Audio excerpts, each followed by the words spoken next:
I guess he didn't want me to give this speech. He just... Thank you. Thank you so much. Hello. Thank you. Hello to my big, beautiful, blended family up there. I love you so much. Aren't you proud of Cole? Wow. And a special shout out to my mother. I see you. My mother is the only person in the whole world who thinks Kamala is the lucky one for marrying me. And to Kamala, who, well, we just saw where she is. She's out on the trail listening to and talking with voters. Honey, I can't wait for you to come back to Chicago because we're having a great time here.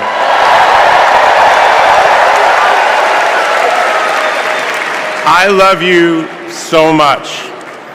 I'm so proud of how you're stepping up for all of us. But that's who she is.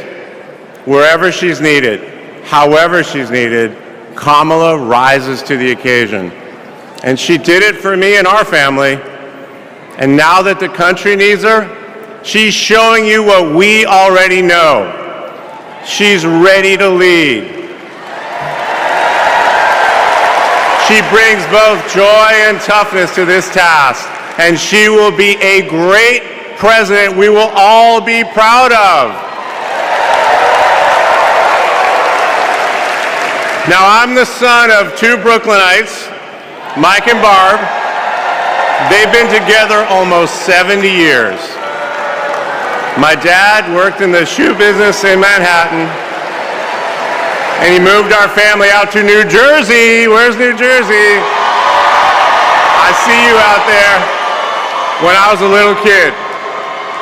And in a lot of ways, I had a typical Jersey suburban childhood.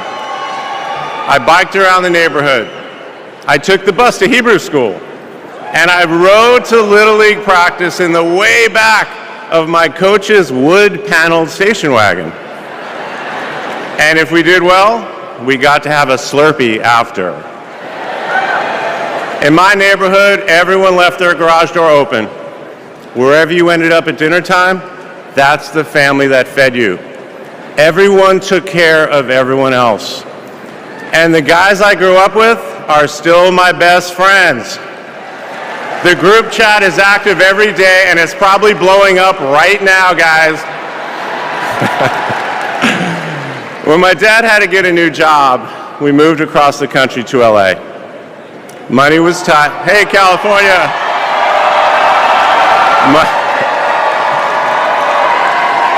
Money was tight, so I worked at McDonald's in high school for some extra cash. Not only was I Employee of the Month, but I still have the framed picture, which you just saw, and there was a ring, golden arches and all. And then I waited tables, parked cars. I was working full-time so I could afford to go to college part-time. And thanks to partial scholarships, student loans, and a little help from my dad, I got myself through law school. And I got my first job as a lawyer,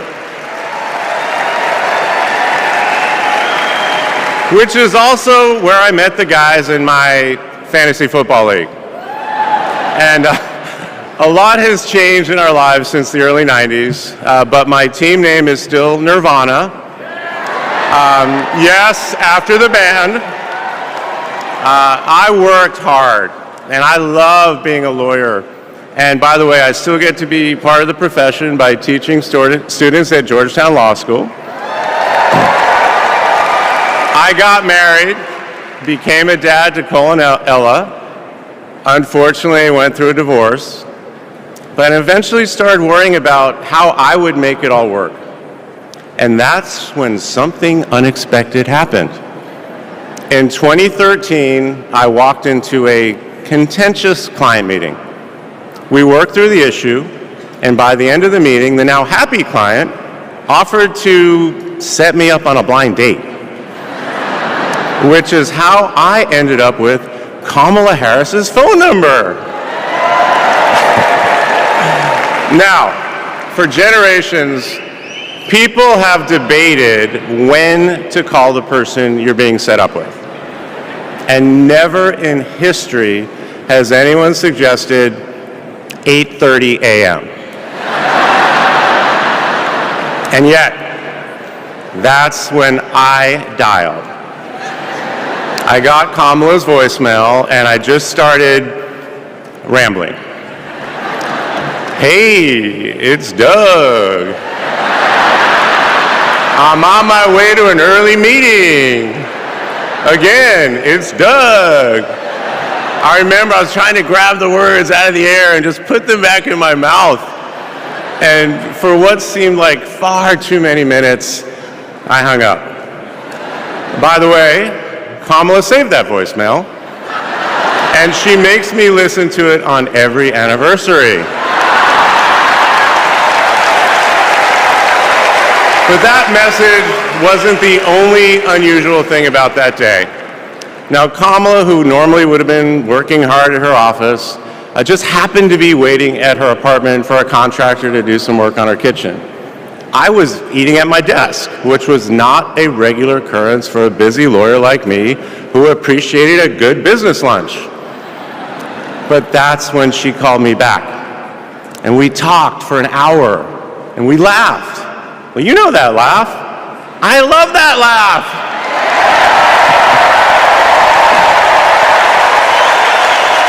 And maybe that counted as our first date.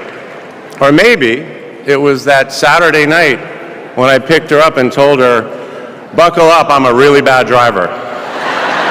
Because you can't hide anything from Kamala Harris, so you might as well own it. And as I got to know her better and just fell in love fast, I learned what drives Kamala. And it's what you've seen over these past 4 years, and especially these past 4 weeks. She finds joy in pursuing justice. She stands up to bullies just like my parents taught me to. And she likes to see people do well, but hates when they're treated unfairly. She believes this work requires a basic curiosity in just how people are doing. Her empathy is her strength. Over the past decade, Kamala has connected me more deeply to my faith, even though it's not the same as hers. She comes to synagogue with me for high holiday services, and I go to church with her for Easter. I get to enjoy her mom's chili relleno recipe every Christmas, and she makes a mean brisket for Passover. It brings me right back to my grandmother's apartment in Brooklyn.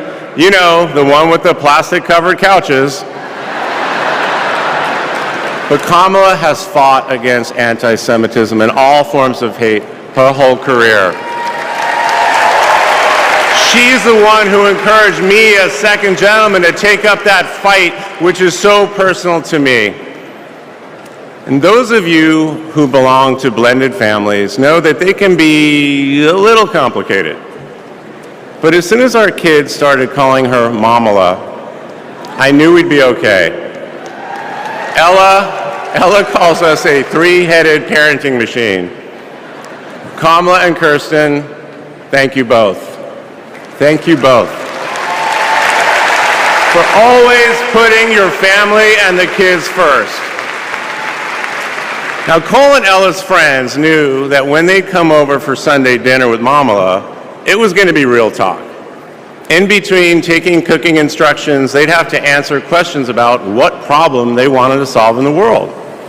They learned that you've always got to be prepared because Kamala is going to prosecute the case.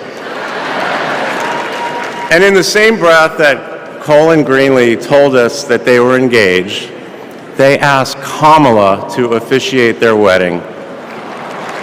And in the same way that she always steps up when it matters, Kamala put so much time into those remarks, and she bound them in a book that matched her dark red dress, and then turned that into a gift for the happy couple.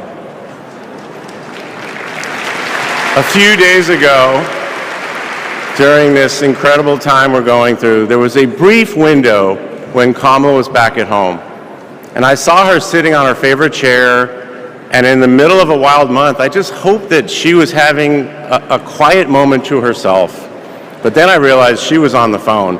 And of course, my mind went to all the potential crises that the vice president could be dealing with. Was it domestic?